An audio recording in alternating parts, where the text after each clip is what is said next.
Right, folks, how are we all?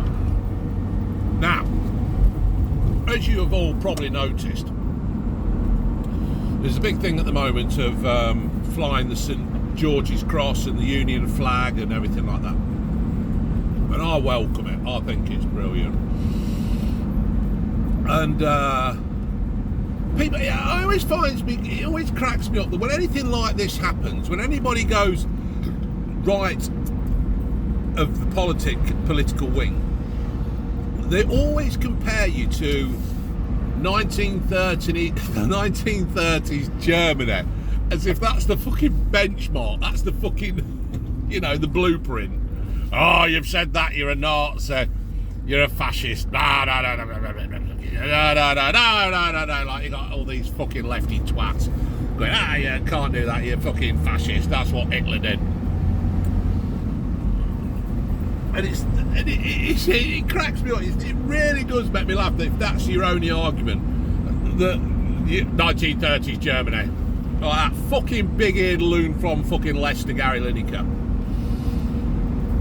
And the other thing about that is it does make me laugh, because although the thing that Hitler did back then was terribly, terribly wrong and all that, your words can't express what he did.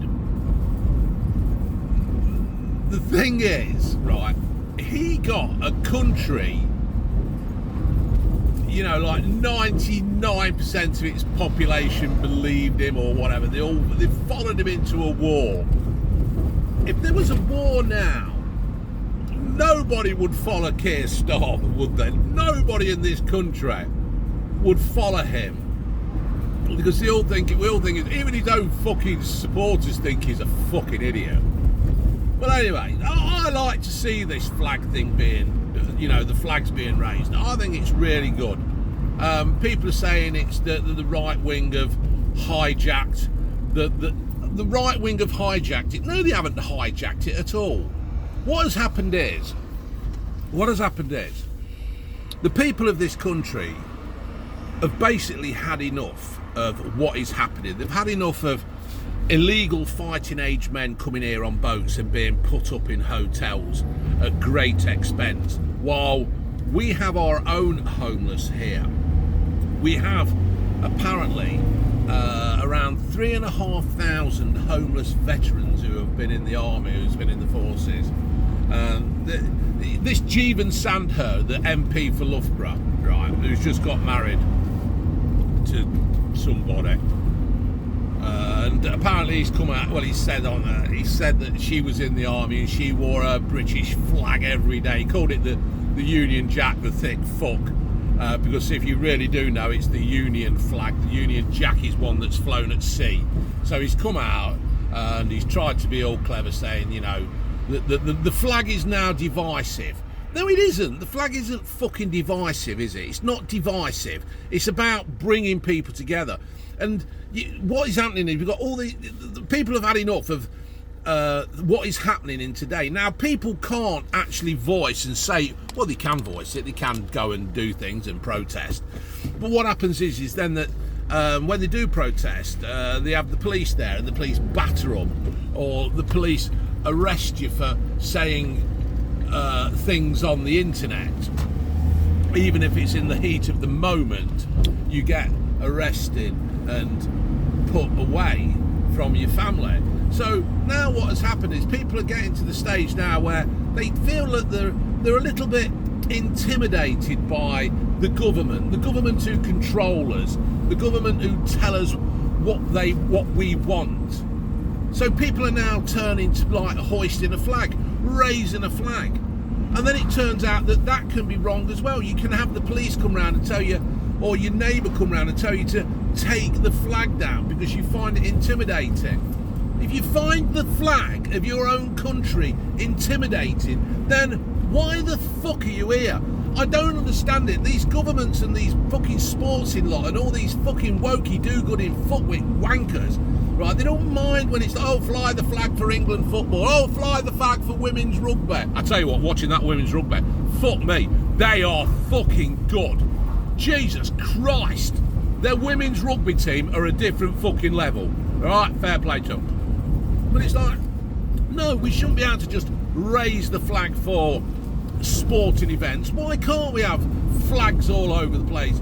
Of the St George's Cross and the Union flag and the St Andrew's flag and the Welsh flag and the Irish flag. Why can't we do it?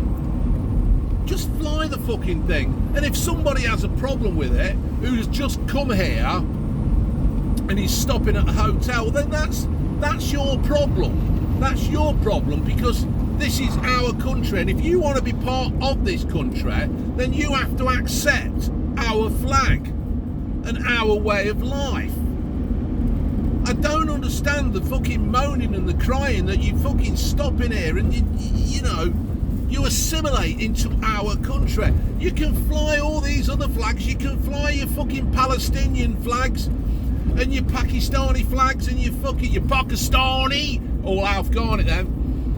And you can fly all them and your LBGTQ flags and all that. Nobody fucking moans or anything. Yeah, you want to put a load of fucking Union flags and St George's Cross down a fucking road and on the lamppost. You're fucking evil. You want to paint the fucking a little button island with a red cross on it. You're fucking evil. You're worse than Adolf. But you want to paint a rainbow on a fucking zebra crossing? Fine, yeah, you can do that. No worries. All inclusive, isn't it? Hey, inclusivity and diversity and all that, you're supposed to accept it. But what really makes me laugh about this now is that you've got all these politicians coming out and they're all saying how bad it is and it's wrong and all that. And it's basically because people like Jeevan Sandher of Loughborough MP and his wife Louise, I don't fucking know, and all these other ones, and Angela Rayner, and all these other fuckers, right? They're all getting worried. They're all getting worried because what has happened is Starmer has lit a fire under the British people, right? And he's done something that he would never thought he could do. He's actually bringing the British people together, but he's actually bringing them together against him and his Labour Party. He is totally fucking everything up with him, giving billions away overseas, calling people far right when they're just far fucking pissed off. He has totally lost the fucking plot.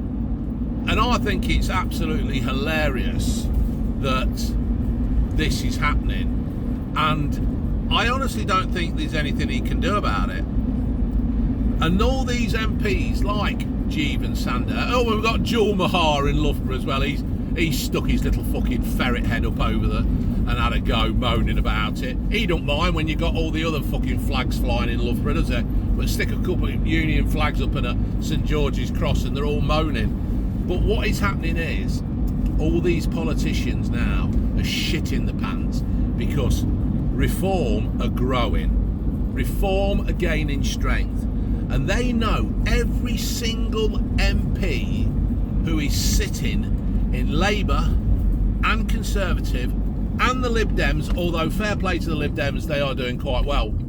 All of them are shitting their pants because of the growth of Reform. Now, you can all say, Reform, fucking Nazis, fascists. What should be happening is our politicians and our councillors should be going round and saying, why are you turning to Reform? Instead of doing these little videos like Jeevan Sandher has done, telling us that we're all naughty people and we're all doing it wrong, why don't you actually get off your fucking arse and go and find out why people are turning to Reform and Nigel Farage? Because then you might actually fucking learn something. You might actually have an understanding of the British people. Instead of just listening to Starmer and the whips telling you what to do, why don't you go and ask the people who pay your fucking wages and find out what is wrong, yeah? Why don't you do that? Why don't you go and find out what is wrong? You might actually fucking learn something for once in your lives, you sad, sorry fucking wankers. All right, folks. Comments down below. I would be interested to know what you've got to say. Laters.